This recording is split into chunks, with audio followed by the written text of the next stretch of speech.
మన ప్రభువును లోకరక్షకుడైన యేసుక్రీస్తు నామమున మీ అందరికీ నా యొక్క ప్రత్యేక వందనములు.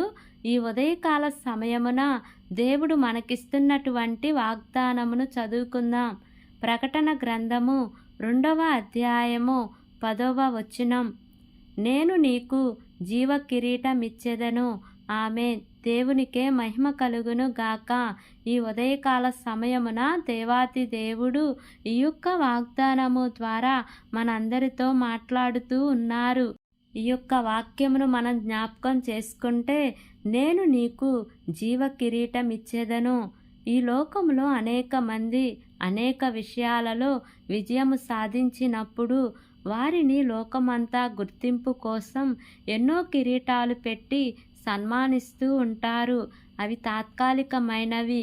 ఆ కిరీటాలు వాడబారిపోతాయి.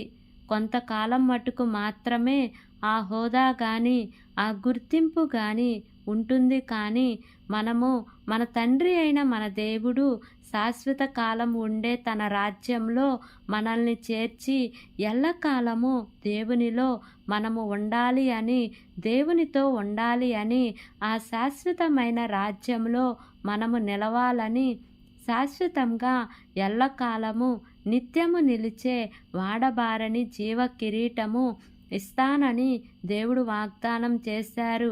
అయితే ఆ వాగ్దానమును, ఆ జీవ కిరీటమును మనం పొందుకోవాలి అంటే మనము దేవునిలో నిలకడగాను, మన ఆత్మీయ జీవితమును స్థిరముగాను చూసుకోవాలి. మనము ఈ లోకములో అశాశ్వతమైన వాటి కోసం పరుగులు తీయక, శాశ్వతమైన జీవ కిరీటం కోసం దేవుడు మన కోసం దాచి ఉంచిన ఆ మహిమ గల జీవ కిరీటం కోసం ఆరాటపడి ముందుకు మన ఆత్మీయ జీవితంలో కొనసాగుదాం. దేవునిలో నమ్మకమైన వారిగా మరణము వరకు ఎవరైతే ఉంటారో వారికి నిత్యుడైన మన దేవుడు జీవ కిరీటమును దాచి ఉంచారు.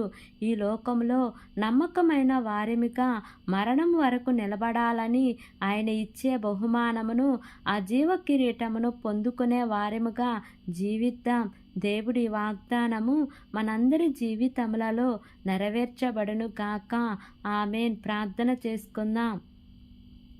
ప్రేమ కలిగిన యేసయ్య, కృప కలిగిన దేవా, నీకు వందనాలు తండ్రి. నీకు స్తోత్రములు ప్రభువా. ఇంతవరకు నీ కృపలో మమ్మల్ని కాచి కాపాడిన విధానాన్ని బట్టి నీకు వందనాలు తండ్రి. ఈ ఉదయకాల సమయమున మీరు మాకు ఇచ్చినటువంటి ఇట్టి వాగ్దానాన్ని బట్టి నీకు వందనాలు ప్రభువా. వింటున్న ప్రతి ఒక్క బిడ్డ జీవితంలో యేసయ్య ఈ వాగ్దానాన్ని నెరవేర్చమని మిమ్మల్ని వేడుకుంటున్నాను ప్రభువా. అయా, మా దేశమును జ్ఞాపకం చేసుకోండి. అయా, దేశమును పరిపాలిస్తున్న ప్రతి అధికారుల కుటుంబాలను జ్ఞాపకం చేసుకోండి తండ్రి. వారందరికీ మంచి ఆరోగ్యమును దయచేయండి. అయా, వారు చేస్తున్న పనులలో మీరు తోడుగా ఉండండి ప్రభువా.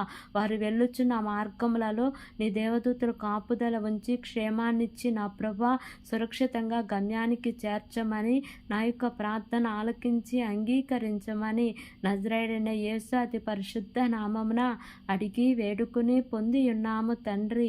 Amen, amen, amen. Praise the Lord. God bless you all.